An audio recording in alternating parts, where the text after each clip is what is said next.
Hey you guys, today I'm going to make a quick video about the relationship grid. And this is the ideal place to be in your own life to feel happy and empowered. And it's especially important if you're in a relationship, if you want it to go well. So this is taken, the chart I'm about to show you is taken from Terry Real, a couples coach in Boston, a very well-known one. I've taken some of his seminars. And this is his most recent book, and his book, Us, will be released next month. You can pre-order it on Amazon.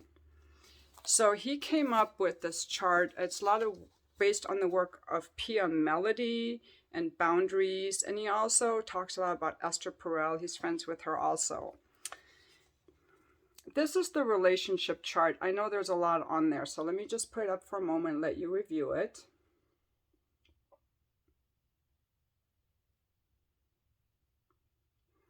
All right, so let me talk about it. Let me turn around here. Okay, so we want to be in the center. Now here this has to do with our boundaries, and this has to do with our self-esteem.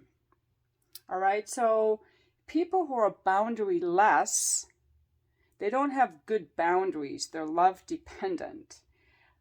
They're doormats. If you hear about the Mr. Nice Guy, the people pleaser, he does whatever the woman wants and he gets friend zoned because he doesn't even want to own his sexuality. Or someone who's really needy and like constantly texting, do you love me? Do you love me? Please love me. That's down here. That's when if you've ever felt desperate to have someone love you, whether it could be a parent or a spouse or a romantic partner, you tend to manipulate.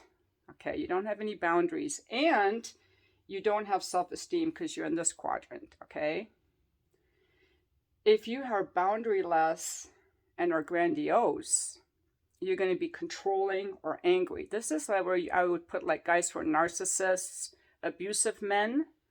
They're love dependent also. Like you can be love dependent as please love me, please love me. Or, well, you can go from right here. You're not going to love me? Well, take this bitch. Or the grandiose woman who tries to, like the women who take men to divorce court and try to steal all their money, are right up here, angry. I'm going to get you back. You're not going to love me? Take this, asshole. Okay.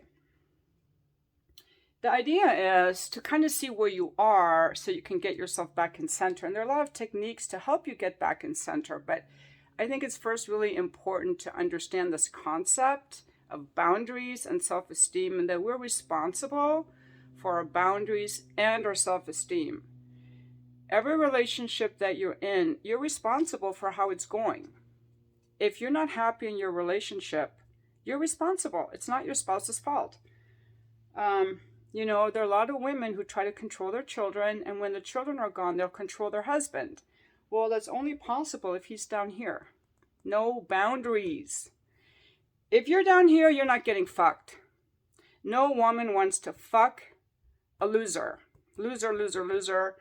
And women don't really want to fuck a grandiose guy unless they're traumatized. Then they will put up with this. But they're also love dependent. These women that put up with abusive men are love dependent.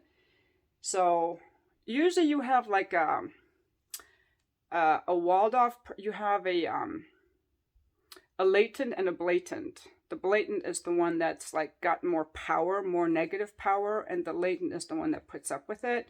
So in Terry Real's work of therapy, the idea is to empower the latent because they're not both equally at fault. You want to empower the latent and bring the blatant down off their high horse. Now let's look at the other side. This is people who are walled off. They have so many boundaries, you can't even get in there. They're, these are the people I would call like avoidant. They're avoidant. And I'll tell you how they got that way in a second. So when you're walled off and you're grandiose, you're indifferent to how people feel. You are passive aggressive and you think other people just aren't worthy of your feelings. But, and also I would say in here, these are people that are afraid to have feelings because, especially as children, they were taught feelings are bad. Feelings weren't modeled in their home. They're just not comfortable with feelings. Feelings are very scary. And my ex-husband was here. This is why I left him. He was like a super great guy. He is a really nice person. But it's hard to be married to a walled-off person, especially if they're walled off in bed. They're walled off in bed. That was why I ultimately left him. Yeah. So in that case, it was more difficult for him to break down these walls. Even though he was so sad when I left, that was better than having to break down those walls. So you can't, you know, a lot of people think, well, I can get my partner to change. Well, the leverage in counseling is to have the latent get to the point where they're like, if the latent's like, I'm going to leave you unless you change, you can get these grandiose people to change, but not always. They don't always want to change, you know, and that's okay. So, you know, I made the decision to leave. Now, walled off, low self-esteem. Ooh, now we're getting into people who are depressed. They're resigned, they withdraw, and they're depressed. I'm thinking of incels here. They're walled off. They don't want to connect, okay? And they are low self-esteem. And again, therapy can help all these people. You help them see something by joining through the truth, and you can also do inner child work.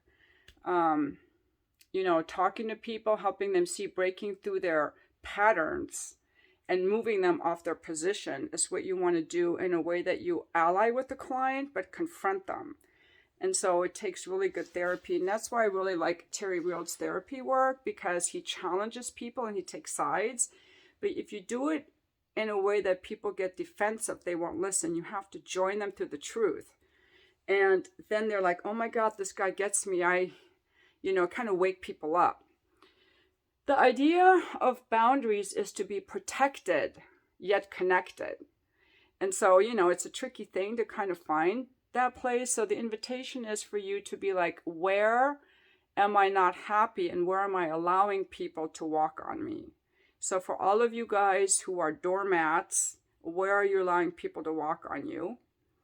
And for all you people who are grandiose, you guys aren't even watching this video if you're grandiose, because grandiose people are like, well, I don't need anything. I don't need anyone to help me. I'm just fine. So if you're grandiose, you're not even watching my channel. But you probably know some people who are grandiose. So yeah, I hope that you've enjoyed this video.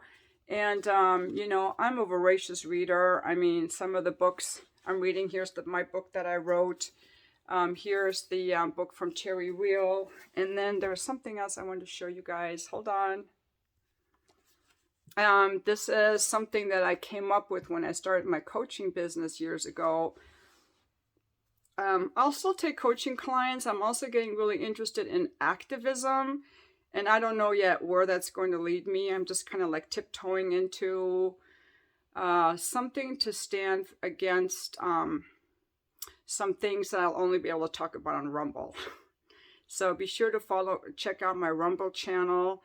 Go to Rumble and look for Sharzad Morgan under channel. You can search videos or you can search channel. You have to search channel to find me. And thank you so much for watching my video.